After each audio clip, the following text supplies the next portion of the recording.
Bismillahirrahmanirrahim. Assalamualaikum warahmatullahi wabarakatuh. Alhamdulillahirabbil alamin wahdahu wassalatu ala asrofil anbiya'i wal mursalin wala ali ashabi azmain. Amma ba'du.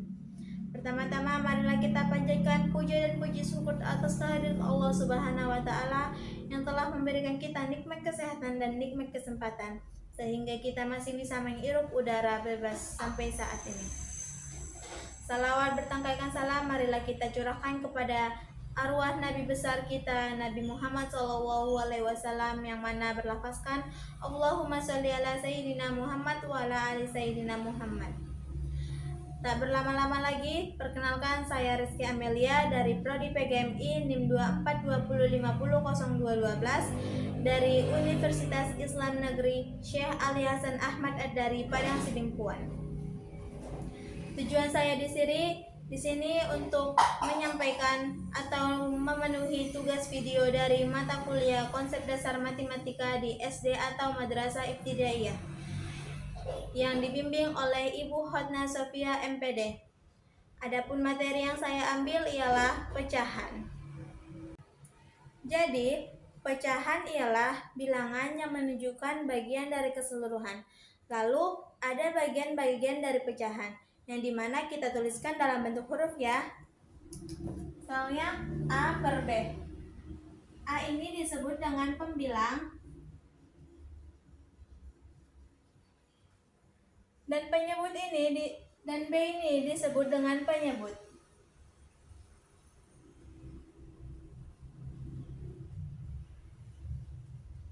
Jadi, yang di atas disebut dengan pembilang dan yang di bawah disebut dengan penyebut. Selanjutnya, ada jenis-jenis dari pecahan. Ada 7 jenis dari pecahan. Yang mana pertama pecahan biasa, yang kedua pecahan senilai, yang ketiga pecahan campuran, yang keempat ada pecahan desimal, yang kelima ada pecahan murni, yang keenam ada pecahan tidak murni, dan yang ketujuh ada pecahan persen. Jadi, pengertian dari pecahan biasa adalah pecahan yang dimana pembilang di atas dan penyebut di bawah. Misalnya seperti yang tadi dituliskan dalam bentuk huruf yaitu A per B, di mana A disebut dengan pembilang dan B disebut dengan penyebut. Begitu pengertian dari pecahan biasa. Selanjutnya ada pecahan senilai. Jadi pengertian pecahan senilai ini ialah dua atau lebih pecahan yang memiliki nilai yang sama meskipun penyebut dan pembilangnya berbeda. Misalnya 1/2, 2/4, dan 4/8. Itu semua nilainya sama, yaitu setengah. Selain dari pecahan senilai, ada juga pecahan campuran, yang dimana pengertian pecahan campuran ini ialah gabungan antara bilangan bulat dan pecahan biasa. Selanjutnya ada pecahan desimal, di mana pecahan desimal ini tidak dituliskan dengan garis atau seperti pecahan-pecahan biasa yang lainnya, tapi pecahan desimal ini dituliskan dengan tanda 0 di belakang koma. Misalnya 0,5. Beginilah contoh dari pecahan desimal. 0,5, 0 di belakang koma. Selanjutnya ada pecahan murni, di mana pecahan murni ini ialah pembilang lebih kecil daripada penyebutnya. Contohnya 3/4. Di situ kita lihat 3/4, di mana pembilangnya ini lebih besar daripada penyebutnya. Ini dikatakan sebagai pecahan murni. Selanjutnya ada pecahan tidak murni. Jadi pecahan tidak murni ini adalah kebalikan dari pecahan murni, yang mana pembilangnya lebih besar daripada penyebutnya. Misalnya 4 Kita bisa lihat di sini 4 lebih kecil daripada 5. Pembilang lebih kecil daripada penyebut. Itu disebut dengan pecahan tidak senilai. Jadi yang terakhir adalah pecahan persen, di mana pecahan persen ini dituliskan dalam simbol persen, seperti 5%. 5-nya adalah pembilang dan persen ini adalah penyebut.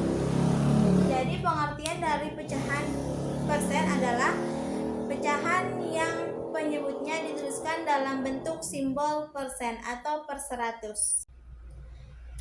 Dari jenis-jenis tersebut, selanjutnya ada operasi hitung pecahan, yang dimana operasi hitung pecahan yang pertama penjumlahan, perkalian, pengurangan, dan pembagian. Itulah cara operasi hitung dari pecahan. Dari operasi pecahan kita mulai dengan penjumlahan, di mana operasi pecahan dalam penjumlahan ini ada 2 macam, yaitu penyebutnya berbeda dan penyebutnya sama. Contohnya, jika penyebutnya berbeda, kita harus menyamakan dulu penyebutnya. Misalnya ini 1/4 ditambah 1/2. Jadi kita bisa lihat di sini bahwasanya penyebutnya berbeda. Jadi kita samakan dulu penyebutnya. Misalnya kita ubah menjadi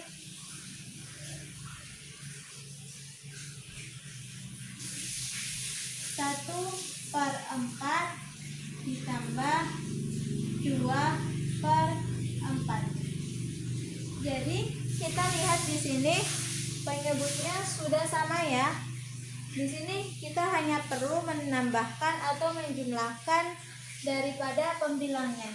2 ditambah 3 hasilnya adalah 2 ditambah 2, 1 ditambah 2 hasilnya ialah 3.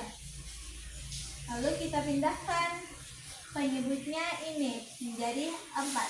Jadi ini adalah hasil daripada penjumlahan dari operasi hitung pecahan. Selanjutnya ada operasi pecahan dalam bentuk pengurangan. Pengurangan ini juga sama seperti penjumlahan, di mana penyebutnya harus sama. Contohnya ialah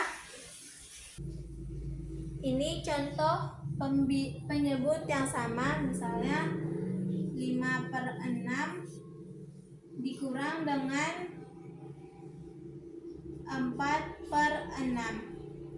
Jadi di sini tidak perlu lama-lama lagi karena penyebutnya sudah sama. Jadi kita hanya perlu mengurangkan daripada pembilangnya ini. 5 dikurang 4 hasilnya adalah 1/6.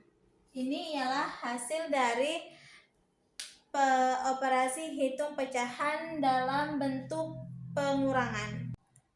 Selanjutnya ada operasi pecahan dalam bentuk perkalian. Jadi operasi pecahan dalam bentuk perkalian ini kita tuliskan. Cara kerjanya adalah penyebut dikali dengan pembilang dikali dengan pembilang dan penyebut dikali dengan penyebut. Misalnya ini ya, begini. 2/4 dikali dengan 3/2. Hasilnya pembilang dikali dengan pembilang dan penyebut dikali dengan penyebut. 2 dikali 3 dan 4 dikali 2. Hasilnya 2 dikali 3 hasilnya 6/4 dikali 2 hasilnya 8. Begini cara kerja operasi pecahan dalam bentuk perkalian. Terakhir ada operasi hitung pecahan dalam bentuk pembagian. Jadi bentuknya seperti ini. Misalnya 2/3 dibagi dengan 1/4.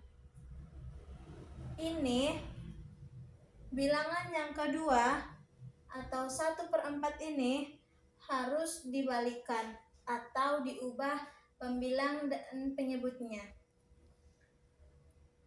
Bilangan yang kedua ya, jangan ikut yang pertama ini.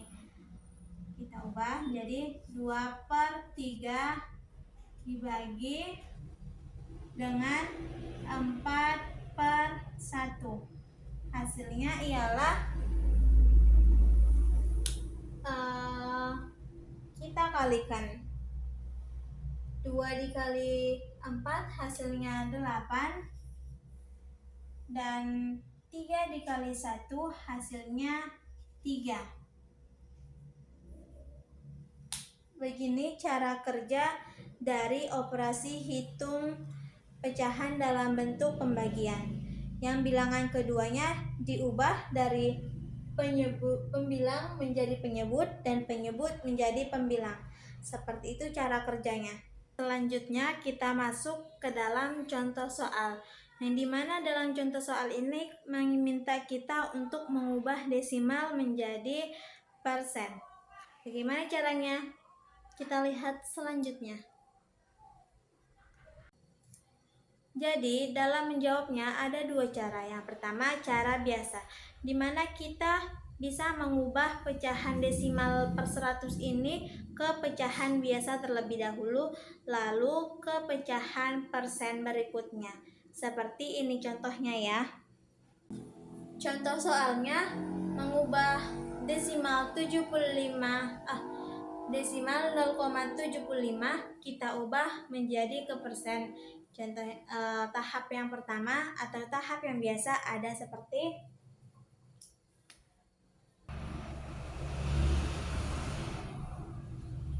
jadi 0,75 ini kita bisa merubahnya ke bentuk persen. Seperti ini cara yang pertama. Penyelesaiannya 0,75 ini menjadi 75/100. Kenapa? Karena 2 di belakang koma. Selanjutnya dikali dengan 100%.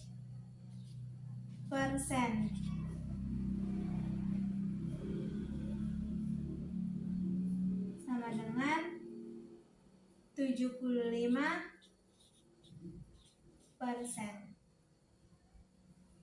Jadi begini cara yang pertama.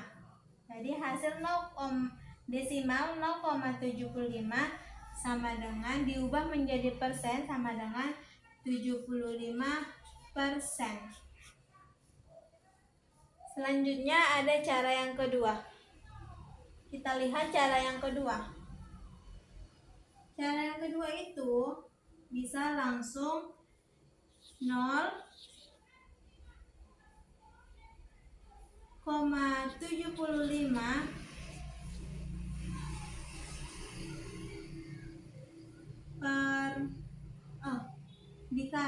langsung dikalikan dengan 100%.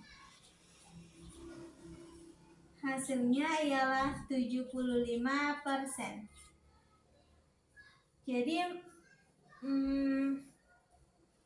cara yang mana yang menurut kamu lebih mudah, itulah yang akan kamu ambil. Jangan cara yang lebih sulit kamu ambil, tapi cara yang lebih mudah dan mempermudah diri kamu sendiri. Seperti ini cara mengubah dari desimal per 100 menjadi persen. Selanjutnya masuk kepada contoh soal yang kedua, di mana soal yang kedua ini meminta kita untuk mengubah pecahan campuran menjadi pecahan biasa. Contoh soal campurannya ialah 1/3/4. Kita tuliskan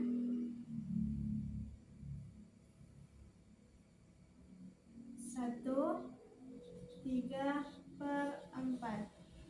Kita ubah menjadi pecahan biasa, di mana 1 dikali 4 ini hasilnya 4, dan 4 ditambah 3 hasilnya 7.